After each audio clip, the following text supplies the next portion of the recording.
আসসালামু আলাইকুম, সবাইকে ঈদ মোবারক। অস্ট্রেলিয়াতে ৩ দিন ঈদ থাকার জন্য আমি নিজেই ভেবে পাচ্ছিলাম না আমি কোন দিন ঈদ পালন করব। আমি টুকটাক ঈদের জন্য কিছু খাবারের আয়োজন করা শুরু করলাম, তো সেমাই ছাড়া অবশ্যই ঈদের আয়োজনটা একটু জমে না।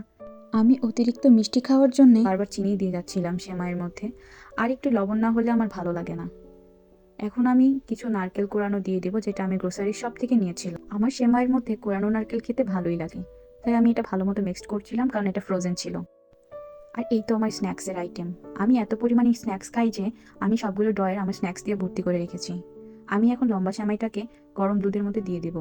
আমি চুলাটা বন্ধ করে নিয়েছি, কারণ সেমাইটা বেশি গলে গেলে সমস্যা। এই তো একটু নাড়াচাড়া করার পর আমার সেমাইটা প্রায় সেদ্ধ হয়ে গেছে। এটা রেডি। আমি একটু টেস্ট করার জন্য নিয়ে নিলাম, বাকিটা আমি ফ্রিজে রেখে দেবো কালকের জন্য। পরদিন সকালে আমি বিরিয়ানির জন্য সব কিছু রেডি করছিলাম। আমি মাংসগুলোকে ধুয়ে রেখেছি।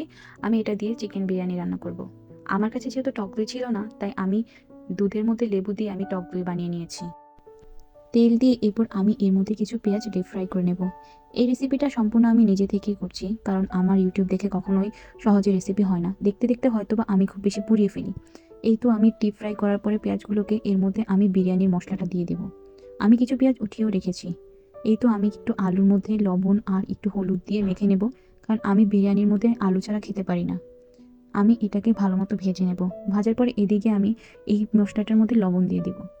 বারবার নাড়াচাড়া করতে হবে যাতে নিচে লেগে না যায়। আলুটাকে ভেজে উঠিয়ে ফেলতে হবে, আর এই মশলাটার মধ্যে মন মতো পানি দিতে হবে। বেশি একটা দেওয়া যাবে না।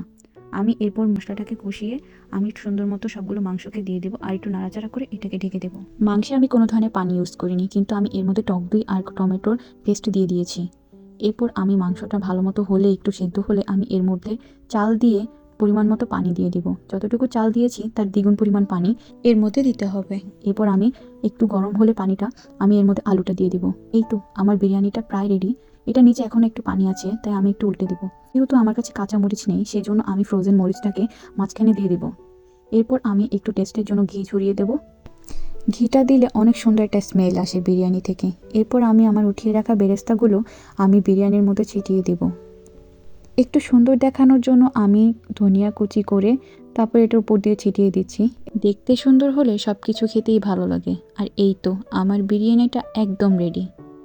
ব্যাস, আমি একটু খেয়ে নিলাম। খাওয়া দাওয়া শেষে আমি একটু বাইরে বের হলাম। সকাল সকাল আমার বাসার সামনে একটা পার্কে ঈদের নামাজ হচ্ছিল, তো সেটাই আমি একটু দেখতে গিয়েছিলাম। আশেপাশে অনেক ফ্যামিলিকে দেখে আমার অনেক বেশি মন খারাপ হচ্ছিল। তারপর এই তো ঘোরাফেরা করে আমি আবার নিজের মতো বাসায় চলে গেলাম। আর এইভাবেই গেল আমার ঈদ।